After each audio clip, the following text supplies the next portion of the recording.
Hello guys, ഞാൻ പറയുന്നത് എന്താണെന്നറിയാമോ? ഇപ്പം നമ്മളൊരു കല്യാണം കഴിഞ്ഞൊരു ഭർത്താവിൻ്റെ എന്നും അടിമയായിട്ട് ജീവിക്കണമെന്നൊന്നും ഞാൻ പറയുന്നില്ല. എന്നും അടിമയാകണം, അങ്ങനെ ഇങ്ങനെയാകുമെന്ന് ഞാൻ പറയുന്നില്ല. പക്ഷെങ്കിൽ ഭർത്താവിന് ഇഷ്ടമുള്ള രീതിയിൽ ജീവിക്കാം, ഭാര്യയ്ക്ക് ഇഷ്ടമുള്ള രീതിയിൽ ജീവിക്കാം.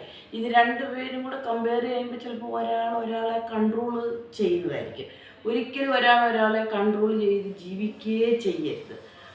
രണ്ടുപേരും പൂർണ്ണ സമ്മതത്തോടെ പറഞ്ഞുറപ്പിച്ച് സ്വാതന്ത്ര്യത്തോടുകൂടി ജീവിക്കണം. ഞാനതാണ് പറയുന്നത്.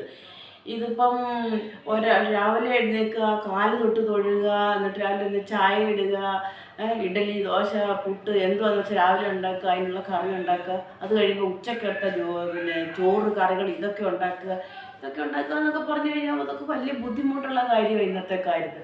ചിലപ്പോൾ ഭാര്യയ്ക്ക് ജോലിക്ക് പോകണം, ഭർത്താവിന് ജോലിക്ക് പോകണം. ഇതൊക്കെ ചെയ്യുന്ന പറഞ്ഞാൽ എല്ലാവരും വിചാരിക്കും വീട്ടിലുള്ള അച്ഛനെയും അമ്മയും ആര് നോക്കും.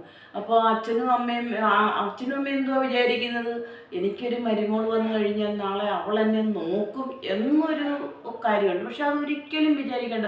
ഇന്നത്തെ പെൺകുട്ടികൾ അമ്മായി അച്ഛനെയും നോക്കാനല്ല. കല്യാണം കഴിച്ചോ അവർ രണ്ടുപേരും ഒരു വീടെടുത്ത് മാറി അവർ താമസിക്കട്ടെ. അതിനകത്ത് ഇനി അമ്മായി അച്ഛനോ അമ്മായി അമ്മയോ അതിനകത്ത് കയറാനേ പോകരുത്. അവർ രണ്ടുപേർക്ക് സ്പേസ് കൊടുക്കുക, അവർ രണ്ടുപേരും അവിടെ താമസിക്കുക. എനിക്കതേ ഉള്ളൂ പറയാനായിട്ട്. പിന്നെ നമ്മൾ വയസ്സായിട്ടുണ്ടെന്നുണ്ടെങ്കിൽ നമ്മൾ അവിടെ വീട്ടിൽ കിടക്കുക, അത്രയേ ഉള്ളൂ. പിള്ളേരെ നിർബന്ധിച്ച് നമ്മൾ കൊണ്ടുവന്ന് നമ്മളെ നോക്കണം എന്നൊക്കെ പറഞ്ഞു കഴിഞ്ഞിട്ടുണ്ടല്ലോ, അതൊക്കെ വലിയ ബുദ്ധിമുട്ടാണ് ഇന്നത്തെ കാലത്ത്.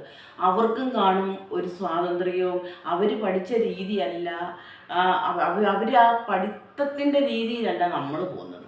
നമ്മുടെ പഴയ സ്വഭാവവും അവരുടെ പുതിയ സ്വഭാവവും കൂടെ രണ്ടും കൂടി കൂട്ടിയിടങ്ങാൻ ഒരിക്കലും നോക്കണ്ട. എനിക്കതേ ഉള്ളൂ പറയാൻ.